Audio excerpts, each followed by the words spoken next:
We're making the most adorable mini pumpkin pies made healthier and full of incredible flavor with oat flour, pumpkin, cottage cheese, and maple syrup. They have a really simple gluten-free crust and they're full of the most amazing fall spices.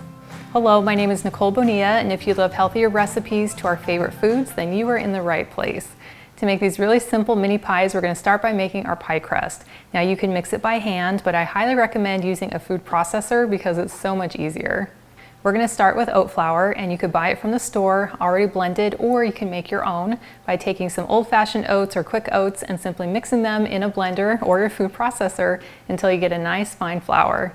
So we're going to add 1.5 cups of oat flour, and then I'm going to add 1/2 cup of tapioca flour. Next we'll add 1/2 teaspoon of cinnamon and 1/4 teaspoon of salt. And then we'll just give this a quick pulse to mix them together. Next, we're going to add 3/4 cup of butter, and you'll just want to take 1.5 sticks of butter right out of the fridge and just slice them into some smaller pieces and then drop them into our food processor. Next, we're going to add 3 tablespoons of maple syrup for some natural sweetness. And then we're just going to pulse this a few times till it's nice and crumbly. And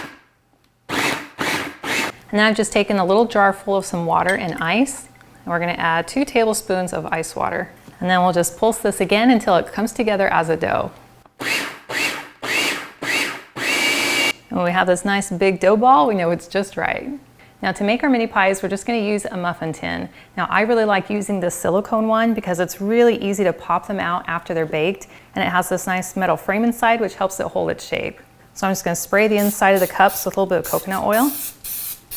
And our total dough should weigh a little bit over 480 ounces. And if we divide it by 12, that's about 40 ounces of dough for each cup. So let's take a knife and cut off some dough. There we go, 40 grams. So this is about the size we want our dough to be. Now to get the dough inside the muffin cup, we have 2 options. We can just roll it out in our hand, and I have a little bowl of some tapioca flour here to put on my hands, which makes it a little bit easier. So we can kind of spread it out in your hand and then push it down into the muffin cup and just scoosh it around with your fingers, making sure to press it down into the corners. And I bring it up within about 1/4 inch of the top of my muffin tin because these are a little bit deeper. Or your second option is to roll it out first. So I'm going to spread a little bit of flour here and a little flour on my mini rolling pin. And I'll just roll this out and then lift it up off the parchment paper and then just set this down inside our cup. And we'll kind of pinch in our edges so that it can get all the way down into the bottom. And then we can very gently spread it out evenly around the sides. And then you can either keep it a little kind of rough form like that, or you can go in and push it in so it's more uniform. So you can pick which method works best for you and then repeat for the rest of the muffin cups. And now that we've spread our pie dough in all of our muffin cups, we can go ahead and set this aside. So I washed out the food processor, and now I can use it to make the pumpkin pie filling. So we're going to start with 1 15-ounce can of pumpkin puree, and this is different than pumpkin pie filling. Now you're welcome to jot down these ingredients as we go along, or you can click on the link in the video description below, and that will take you to the full recipe with all the details. And then to give it some more creamy texture, I like to add cottage cheese, but you could replace this with sour cream or ricotta cheese if you prefer. So I'm going to add 1/2 cup of cottage cheese. This is another good reason to use the food processor because it's going to blend down the curdled texture. Next, we're going to add 1/3 cup of cane sugar, but you could use brown sugar or regular sugar. And then for flavor and some more natural sweetness, we'll add 1/3 cup of maple syrup. Next, we're going to add 3 tablespoons of tapioca flour and 2 teaspoons of vanilla extract, 2 teaspoons of pumpkin pie spice. And if you have it, I highly recommend using some fresh ginger, but you could also use powdered ginger if you don't have fresh. So I'm going to go ahead and grate about 1/2 teaspoon of fresh ginger and 1/2 teaspoon of salt. And then we'll put on the lid and blend this really well until we no longer see the curdled cottage cheese texture. And now that the cottage cheese is smooth, we'll go ahead and add 3 eggs. And then we'll just gently blend this until they're mixed in. Well, that looks and smells incredible. Now before we add the pumpkin pie filling to our muffin tins, we want to go in with a fork and just make a few pokes in the bottom of each of the muffin cups. And that will just help release any air that may have gotten stuck under there. And then I'm just going to take my 1/3 cup batter scoop.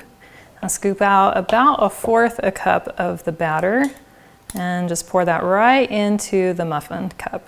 And you can fill these up so that they're almost full. Well, these look adorable, and they're ready to go into a 350-degree oven for anywhere between about 35 and 40 minutes, or until a toothpick comes out clean and the crust is starting to turn a really light golden brown around the edges. Well, here are some mini pies that I made earlier and allowed to cool completely. And once they've cooled and the filling has set, they are ready to enjoy. And of course, my favorite is with a nice dollop of whipped cream on top. It's like a handheld pumpkin pie.